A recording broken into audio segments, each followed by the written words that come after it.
Aunque enfrentándose a muchas pruebas y dudas, especialmente por parte de la familia y la sociedad, este creyente persevera en su decisión de buscar y seguir la verdad.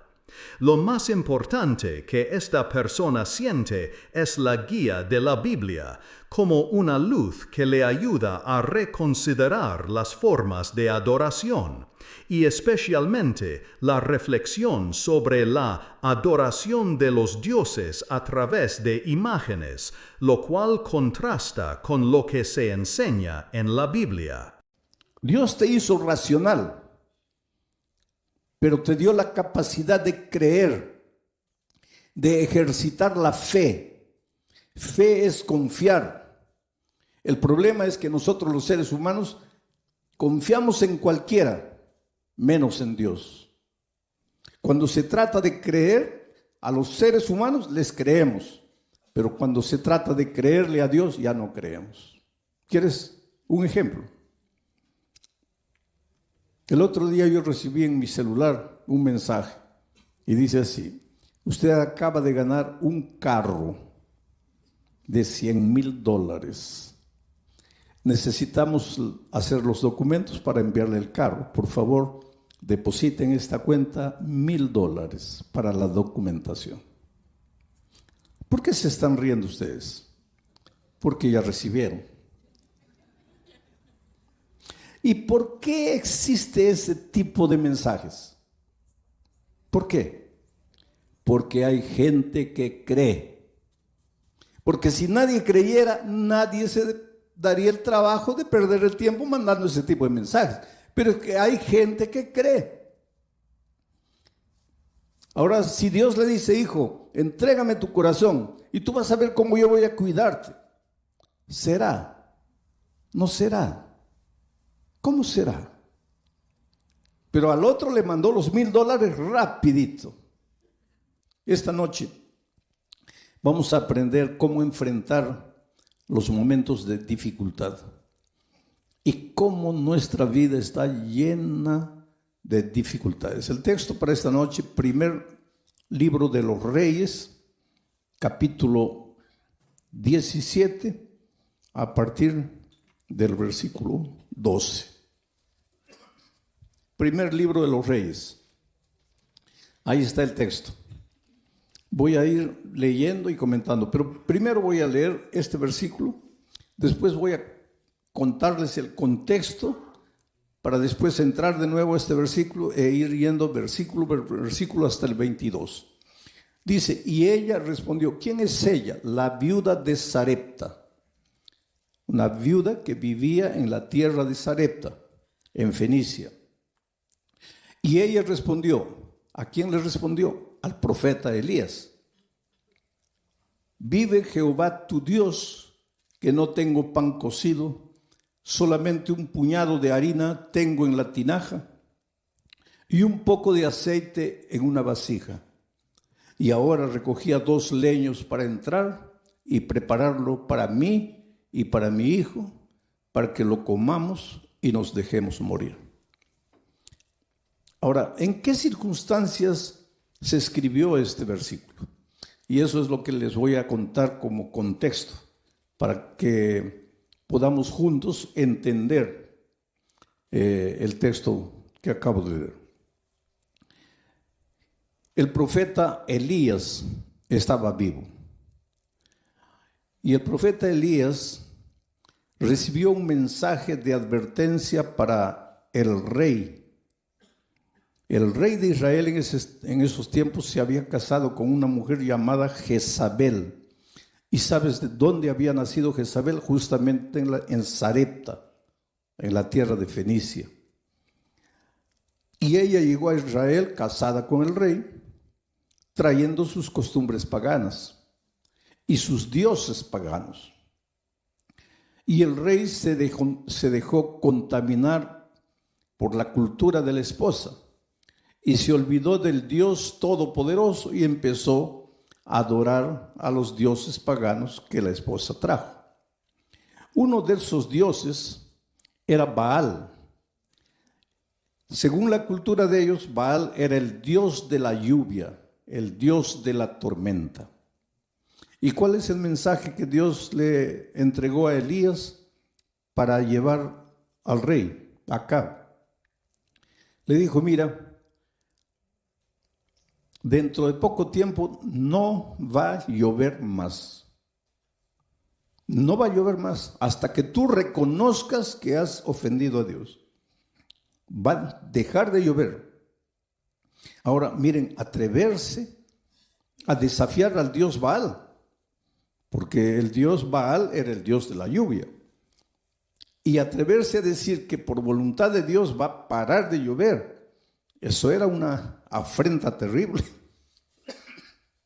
Y la ira del rey se desató contra Elías, lo amenazó de muerte. La esposa Jezabel, cuando se enteró de la aberración, entre comillas, que había dicho Elías, también decidió enviar gente para perseguirlo y matarlo. Entonces Dios le dio una orden al profeta. Le dijo, vete al arroyo de Querit, allá una fuente de agua natural en las alturas. Y él corrió, mirando atrás para ver si ya lo alcanzaban los perseguidores. Y finalmente llegó al arroyo de Querit y se quedó ahí. Ahí tenía agua, en el arroyo había agua. Dejó de llover en la tierra de Israel, pero ahí en el arroyo había agua. Y la historia bíblica, los versículos anteriores al 12, nos cuentan que ahí en el arroyo no tenía que comer, tenía que beber, pero no tenía que comer. Y que Dios le mandó cuervos, y que los cuervos le traían comida todos los días. Le dejaban la comida y se iban. Al día siguiente los cuervos volvían trayéndole comida y se iban. Hay un teólogo alemán famoso que tiene una teoría. Tiene la teoría de la desmitologización de la Biblia. ¿Qué es esta teoría? Él dice, mira, hay que sacarle a la Biblia, hay que sacar de la Biblia todo lo que parece mito. De ahí viene la palabra desmitologización. Hay que sacar de la Biblia todo lo que parece mito. ¿Y por qué este teólogo dice eso? Dice, porque con estas historias de que un cuervo vino trayéndole la comida al profeta, la gente simple va a creer, pero la gente sofisticada, culta, inteligente, racional, nunca va a creer en estas tonterías. Que Moisés levantó la vara y el mar se abrió y el pueblo pasó, y una vez que el pueblo pasó vino el enemigo, pero el mar se cerró y el enemigo murió. ¿Quién va a creer eso? Que un cuervo trajo comida. ¿Quién va a creer eso? Que Jesús con un poquito de pan y de pez alimentó una multitud de 15,000. ¿Quién va a creer eso? Que el pueblo de Israel estaba muriendo de hambre en el desierto y Dios le hizo llover una comida extraña llamada maná. Este teólogo, un teólogo es alguien que estudia la Biblia, mucho. Dice, hay que sacar todas estas historias que parecen historias para niños, esto que parece mito, hay que sacar para que la gente culta, racional, pueda creer en la Biblia. Pero te digo una cosa, si tú a la Biblia le sacas todo lo que parece mito, no te queda nada. Porque la Biblia es un libro de milagros. Porque Dios es un Dios de milagros. Dios te hizo racional, pero te dio la capacidad de creer, de ejercitar la fe. Fe es confiar. El problema es que nosotros los seres humanos confiamos en cualquiera, menos en Dios. Cuando se trata de creer a los seres humanos, les creemos, pero cuando se trata de creerle a Dios, ya no creemos. ¿Quieres un ejemplo? El otro día yo recibí en mi celular un mensaje y dice así: usted acaba de ganar un carro de $100,000. Necesitamos hacer los documentos para enviarle el carro. Por favor, deposita en esta cuenta $1,000 para la documentación. ¿Por qué se están riendo ustedes? Porque ya recibieron. ¿Y por qué existe ese tipo de mensajes? ¿Por qué? Porque hay gente que cree. Porque si nadie creyera, nadie se daría el trabajo de perder el tiempo mandando ese tipo de mensajes. Pero es que hay gente que cree. Ahora, si Dios le dice, hijo, entrégame tu corazón y tú vas a ver cómo yo voy a cuidarte, ¿será? ¿No será? ¿Cómo será? Pero al otro le mandó los $1,000 rapidito.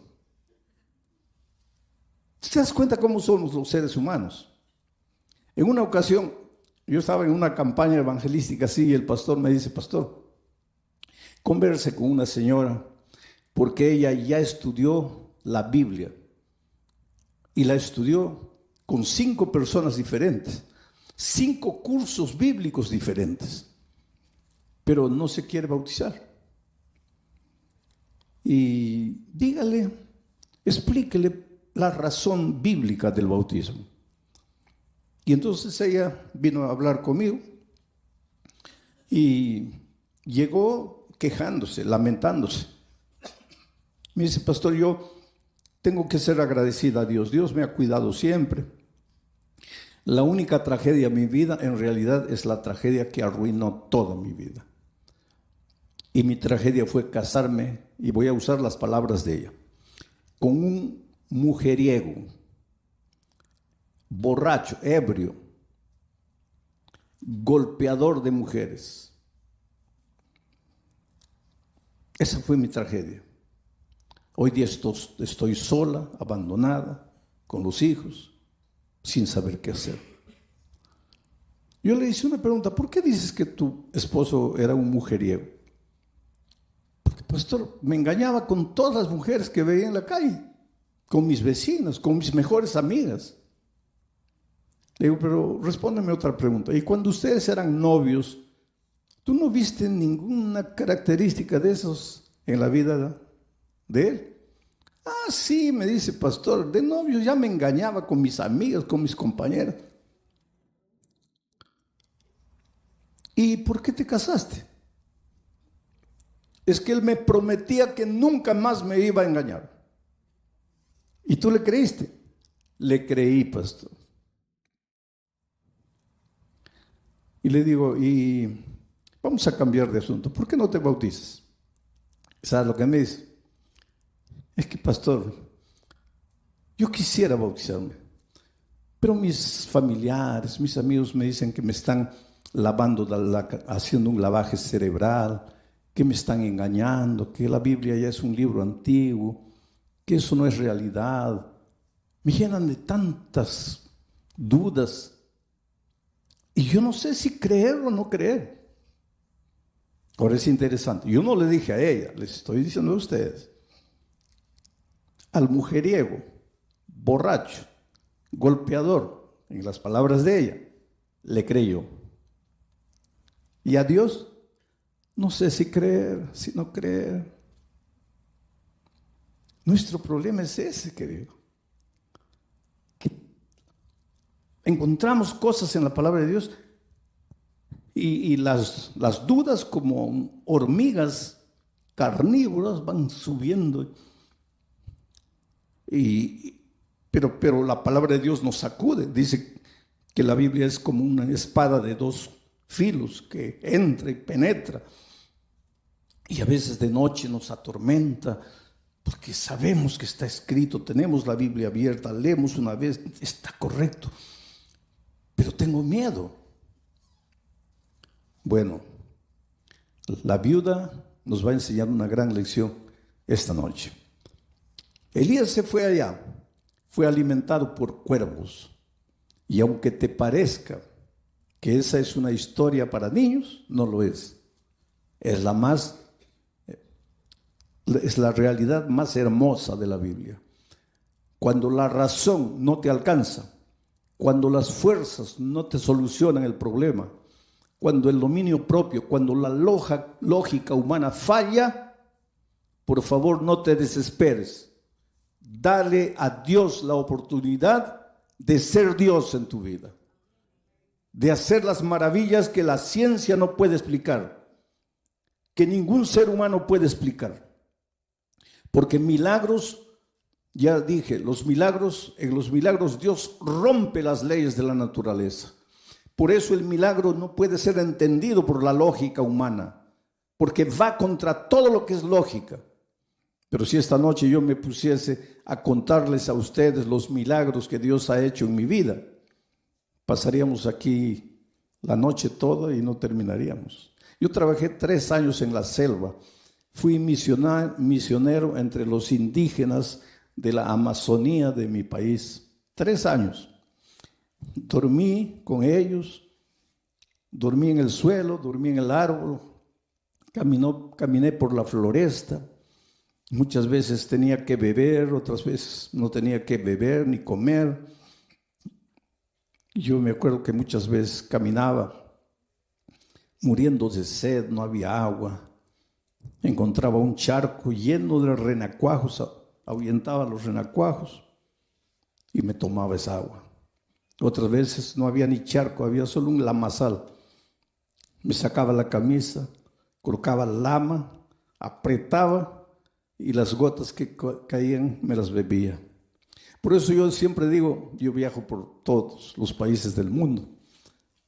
Yo digo, la bacteria que quiere entrar a mi estómago tiene que pensar 50 veces, porque corre el riesgo de morir dentro de mí. Dios me envió a la selva para enseñarme a depender de Él. Y yo les podría contar milagro tras milagro, las cosas maravillosas que Dios ha hecho en mi vida. Y si alguna duda quedaba en mi mente con relación a milagros, cuando fui a la selva desapareció todo.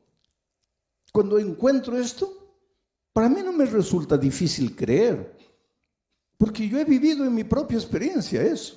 Entonces ahora sí, en ese contexto, él fue alimentado en el arroyo de Querit, Elías, por los cuervos, pero el agua se acabó.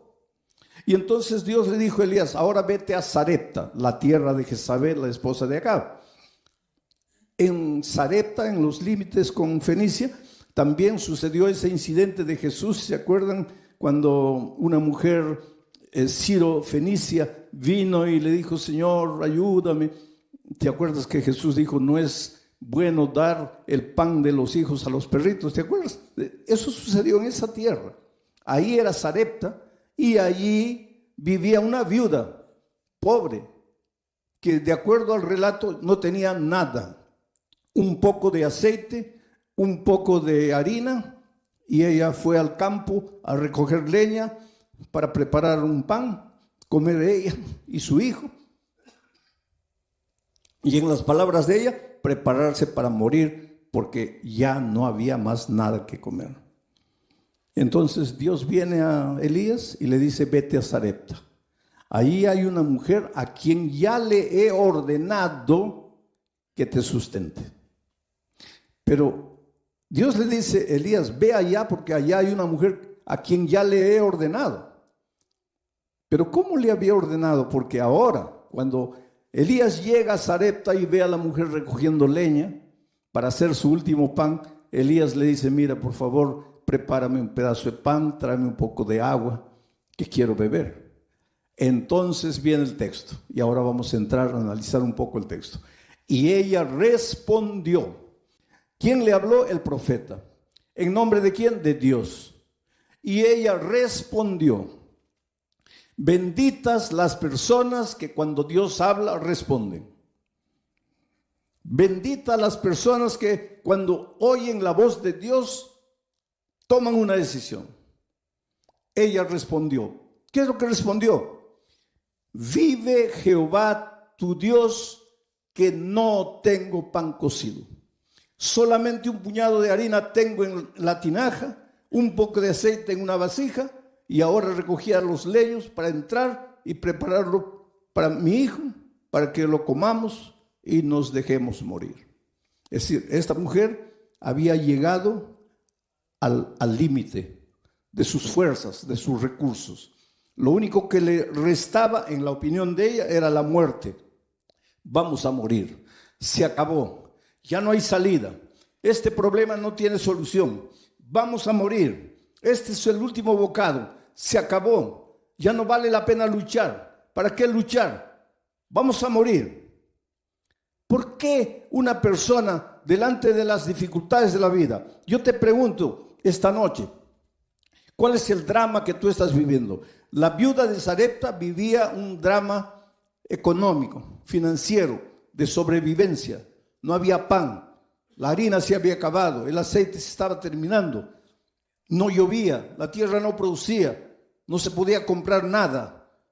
Desde el punto de vista humano, para ella, la muerte era la única salida, la única solución. Estaré predicando en esta noche para alguien que en su vida financiera cree que ha llegado al punto en que ya no tiene salida. Estaré predicando esta noche para alguien que en su vida profesional ha llegado a una situación extrema en que piensa que abandonar todo y largar y olvidarse de todo es la única salida. Estaré predicando para una familia, una pareja que han hecho de todo para solucionar el drama que viven y están llegando a la conclusión de que el divorcio es la única salida. Todos los días enfrentamos luchas en diferentes aspectos de nuestra vida. El sur del Brasil en estos momentos está siendo sacudido por la naturaleza. Hace una semana atrás, 10 días, llovió de tal manera que se inundaron ciudades enteras. Una ciudad prácticamente desapareció. Y para remate ahora comenzó a llover hace 3, 4 días nuevamente sin parar. Es prácticamente un diluvio. Y hay una persona que inclusive clama a Dios y dice: Señor, pero en tu palabra has prometido que nunca más vas a destruir el mundo con agua. ¿Y qué está pasando aquí?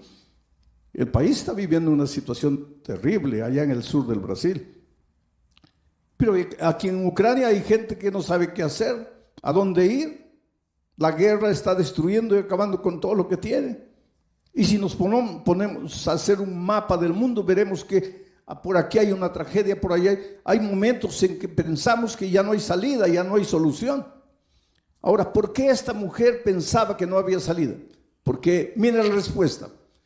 Ella respondió, deja en el versículo anterior, en el versículo 2. Y ella respondió: ¿vive Jehová tu Dios?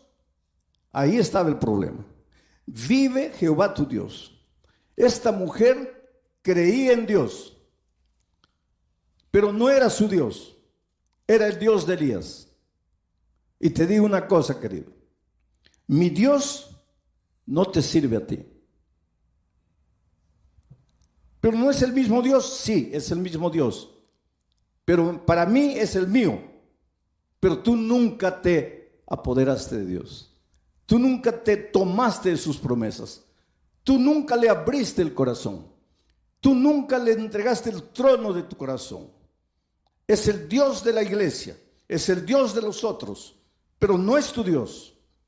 Y cuando Dios es teoría, es concepto, pero no es una persona que forma parte de tu experiencia diaria, en los momentos de crisis, tú vas a llegar a la conclusión de que la única salida es la muerte, porque Dios no es tu Dios. Interesante que el Salmo 23 dice: Jehová es mi pastor. No dice Jehová es nuestro pastor. No dice Jehová es el pastor de otros. Es mi pastor. Tienes que llegar en tu vida a un momento en que te apoderes tú personalmente de las promesas de Dios, en que dejes de creer que los conceptos bíblicos son apenas teoría, en que llegues a tomar los conceptos y hacerlos parte de tu experiencia diaria. Y para eso tienes que sacar el pie de lo conocido y entrar a lo desconocido, aunque lo desconocido te provoque temor. Vamos al siguiente versículo. Elías le dijo: no tengas temor. ¿Te acuerdas la noche que yo prediqué sobre el temor, el miedo? Cuando los discípulos estaban en alta mar, el problema no era la tormenta. ¿Había tormenta? Sí. ¿Había oscuridad? Sí. ¿Habían olas gigantescas? Sí. Pero nada de eso era problema. El problema era el miedo. Y cuando Jesús llegó y dijo, no tengáis miedo, el miedo desapareció y Pedro fue capaz de andar por encima del mar. Ahora encontramos aquí a una viuda pobre en una situación extrema, pensando que la única salida es la muerte. ¿Por qué? Porque el Dios de Elías no era su Dios. Ella no tenía una experiencia personal con Dios. Y por eso su corazón estaba lleno de temor. Y por eso Elías, en el nombre de Dios, le dice, no tengas temor. Pero tú solo no vas a tener temor cuando el amor, que es Dios, el amor eche fuera el temor.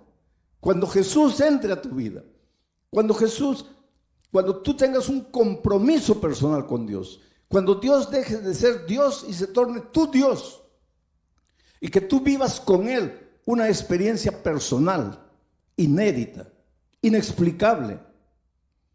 El otro día una persona que estaba conociendo el Evangelio y en cuya vida Dios estaba haciendo maravillas, me dijo triste, pastor, mi familia cree que me estoy volviendo loco, pero es que ellos no entienden lo que Dios ha hecho en mi vida.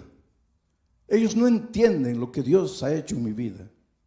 Oh querido, esta es la más linda realidad. Dios va a hacer cosas en tu vida y no te atrevas a contarlo porque los otros no van a entender.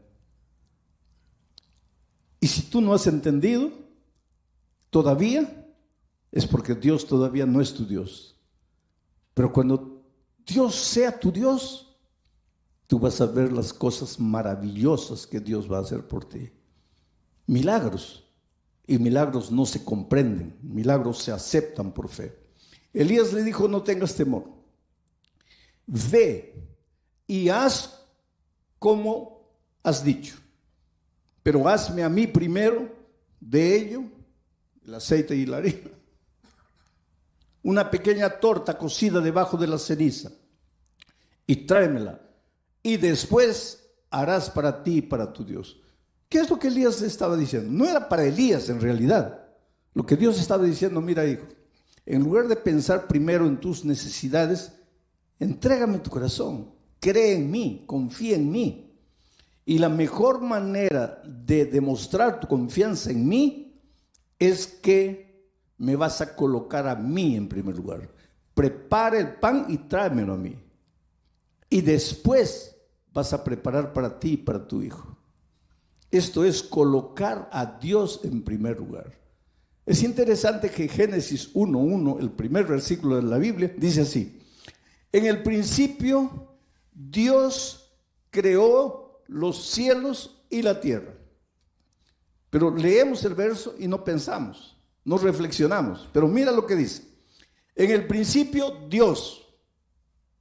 Después que Dios fue colocado en el principio, viene el verbo crear. Dios creó la acción. Y el resultado, cielos y tierra. Todos nosotros queremos los cielos y la tierra, pero nadie coloca a Dios en el principio. Si Dios no está en el principio, no hay cielos ni tierra. El crear sin Dios en el principio no tiene sentido. Tienes que colocar primero a Dios. Y eso es lo que Elías le dijo a la viuda: colócame a mí primero y después vas a ver. Siguiente verso. Porque Jehová, Dios de Israel, ha dicho así: la harina de la tinaja no escaseará, ni el aceite de la vasija disminuirá, hasta el día en que Jehová haga llover sobre la faz de la tierra. Jehová ha dicho así. Oh querido, puede haber la cantidad de dificultades y problemas delante de ti que tú puedas imaginar. Nada va a ser capaz de derrotarte. Primero, si colocas a Dios en primer lugar. Y después, si crees en lo que Dios ha dicho. Y lo que Dios ha dicho está en la palabra de Dios. Es por eso que tienes que estudiar la Biblia. No creas lo que los otros te dicen. Cree lo que tus ojos ven que está escrito en la palabra de Dios.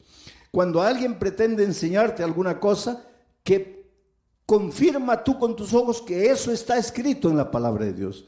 No creas al ser humano, cree en la palabra de Dios. Y es por eso que estas noches estoy colocando el texto, para que vean que yo estoy explicando el texto, estoy exponiendo el texto, pero es el texto que dice esto: Jehová Dios de Israel ha dicho. Y cuando Jehová Dios de Israel lo dice, puedes creer, puedes sacar el pie del barco y colocar el otro pie en el agua y no te vas a hundir. Avanza sin miedo, porque Jehová, el Dios creador de los cielos y la tierra, ha dicho. Versículo 15. Entonces ella fue, y aquí está el problema con muchos. Está bien, escuchan la palabra de Dios, qué bonito, qué maravilloso, amén, qué extraordinario, pero no das este paso. Ella no se quedó escuchando la palabra de Dios y dijo, qué bonito, qué maravillosa promesa de Dios. No, ella fue e hizo. La palabra de Dios no te ayuda si tú no vas y la practicas, si tú no colocas en acción lo que la teoría dice. Ella fue e hizo como dijo Elías, y comió él, el profeta, y ella y su casa muchos días. Y la harina de la tinaja no escaseó, ni el aceite de la vasija menguó, conforme a la palabra que Jehová Dios había dicho por Elías. 2 veces se repite la palabra de Dios, el dicho de Dios, y la última parte dice, todo se cumplió conforme a la palabra que Jehová Dios había dicho. Todo se va a cumplir en tu vida, querido, conforme a lo que Dios ha dicho en su palabra. Pero para eso tienes que conocer lo que Dios dice en su palabra. Por eso la necesidad de hablar con Dios. En tu vida devocional hay 3 cosas interesantes, si tú quieres crecer en la experiencia cristiana. Primero, Dios tiene que hablar contigo. ¿Cómo? A través de la palabra. Tienes que estudiar la palabra. En segundo lugar, tú vas a hablarle a Dios. ¿Cómo? A través de la oración. Y en tercer lugar, tú y Dios ahora van a buscar otra persona y vas a hablarle del amor de Jesús a esa persona. Cuando haces esas 3 cosas, estudias la Biblia, oras hablando con Dios y buscas otra persona para traerla a Jesús, vas a crecer espiritualmente. La mayoría de los cristianos se limita a estudiar la Biblia y orar, pero no incluyen el tercer elemento de buscar a otra persona para Cristo. Resultado, permanecen enanos espirituales, no crecen, porque la única manera de crecer es a través del ejercicio. Tienes que salir y buscar a otra persona para Cristo. Pero pastor, nadie me va a escuchar. Lógicamente, querido. En este mundo no hay nadie que quiera cambiar de religión. Tú eres adventista. ¿Quieres cambiar de religión? No. Entonces, ¿por qué piensas que el musulmán sí quiere cambiar de religión? ¿O por qué piensas que el luterano quiere cambiar de religión? O el testigo de Jehová, o el católico. Si tú no quieres cambiar de religión, nadie quiere cambiar. Entonces, si tú vas a buscar a las personas, queriendo decirles, tú estás equivocado, mi religión es verdadera, esa no es la manera correcta de testificar del amor de Jesucristo.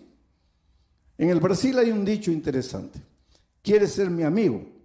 No me hables de política, no me hables de fútbol y no me hables de religión. ¿Quieres ser mi amigo? No me hables de política, que soy de derecha, de izquierda. No me hables de fútbol, que soy del Real Madrid, del Barcelona. Y no me hables de religión, que soy de esta o soy de aquella iglesia. Pero entonces, ¿cómo es que traemos a las personas a Cristo? Es la manera más simple. ¿Quién lleva a los jóvenes a las drogas? A ver, dígame, ¿quién los lleva a las drogas? Los amigos.